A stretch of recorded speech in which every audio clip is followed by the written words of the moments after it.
ನಮಸ್ತೆ ಸರ್, ನನ್ನ ಹೆಸರು ಗಾಯತ್ರಿ. ನಿಮ್ಮ ತಾಯ್ನಾಡು ತುಳುನಾಡು ಆದುದರಿಂದ ನಿಮ್ಮ ತುಳು ಭಾಷೆ ಮತ್ತು ತುಳುನಾಡಿನ ಬಗ್ಗೆ ನಿಮ್ಮ ಅಭಿಪ್ರಾಯ ಏನು? ನೀವೇ ಹೇಳಿದ್ರಲ್ಲ ನನ್ನ ತಾಯಿ ಅಂತ.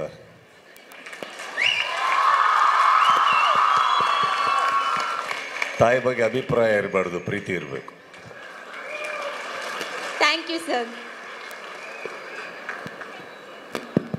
ನಮಸ್ತೆ ಸರ್, ನನ್ನ ಹೆಸರು ಆಕಾಶ್. ನಿಮ್ಮ ವಿದ್ಯಾರ್ಥಿ ಜೀವನದ ಸವಿ ನೆನಪು? ಪಾಸ್ ಆಗಿದ್ದೇನೆ ಸರ್, ಫೇಲ್ ಆಗಿಲ್ಲ. Thank you sir. ಅಷ್ಟೇ.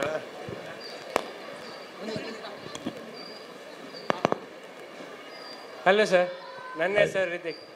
ಸರ್ ಕ್ಲಾರಿಟಿ ಮಾತಾಡಿ. ನಮಸ್ತೆ ಸರ್. ನಮಸ್ತೆ. ನನ್ನ ಹೆಸರು ರಿತಿಕ್.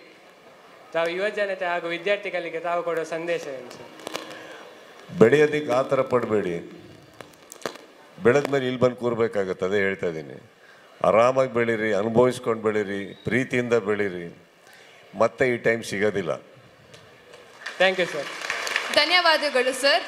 ಈಗ ನಮ್ಮ ಶಾಲೆಯಲ್ಲಿ ರಚನೆ ಮಾಡಿದ ಚಿತ್ರವನ್ನು ಸುದೀಪ್ ಸರ್ಗೆ ಕೊಡಲು ಬಯಸುತ್ತಾರೆ. ಗುರುಗಳು ಹೇಳಿದಾಗೆ ಒಂದು ನಿಮಿಷ.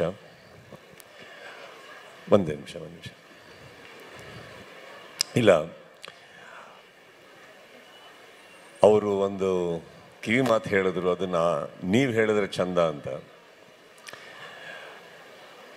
ಇಷ್ಟೇ, ಸಂಸ್ಥೆ ಇವ್ರು ಹೇಳಿದ ಹಾಗೆ ಬೆಳೀತಾ ಇದೆ. ಎಷ್ಟೋ ಜನ ಸರ್ವಿಸಸ್ ಮಾಡ್ತಾ ಇದ್ದಾರೆ. ಎಷ್ಟೋ ಕೋಟಿ ಹಾಕಿ ಒಂದು ಸಂಸ್ಥೆನ ಕಟ್ಟೋದಕ್ಕೆ ಎಷ್ಟೋ ಜನ ಇದರಲ್ಲಿ ಬೆನ್ನೆಲುಬಾಗಿ ನಿಂತಿದ್ದಾರೆ. ಅದು ಮುಖ್ಯ ಅಲ್ಲ. ಯಾವಾಗಲೂ ಫೌಂಡೇಶನ್ ಬಂದ್ಬಿಟ್ಟು ಒಂದು ಬಿಲ್ಡಿಂಗ್ ಕಟ್ಬೋದು, ದುಡ್ಡು ಒಂದು ಸ್ಕೂಲನ್ನು ಕಟ್ಬೋದು. ಅದಕ್ಕೆ ಜೀವ ತುಂಬೋದು ನೀವುಗಳು.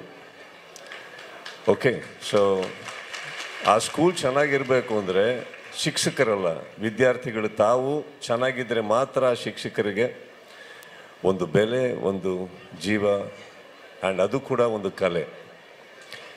ಇಲ್ಲಿ ನಾಡು ಈ ನಿಮ್ಮ ನುಡಿ ಹಬ್ಬದಲ್ಲಿ ನಾನು ಹೇಳೋದು, ಚೆನ್ನಾಗಿ ಎಂಜಾಯ್ ಮಾಡಿ. ಸ್ಕೂಲ್ ಡೇಸ್ ಆಗಲಿ, ಮತ್ತೆ ಈ ದಿನಗಳು ಮತ್ತೆ ಬರಲ್ಲ. ಇವತ್ತಾಗಿದ್ದು ಮತ್ತೆ ನಾಳೆ ಸಿಗಲ್ಲ. ಓಕೆ, ಎಲ್ಲರ ಥರನೂ ಒಂದು ನೆನಪಿಟ್ಕೊಳ್ಳಿ, ಸಮಯ ಅನ್ನೋದು ಮತ್ತೆ ಸಿಗೋದಿಲ್ಲ. ಇದ್ದಾಗ just enjoy it. Thank you so much.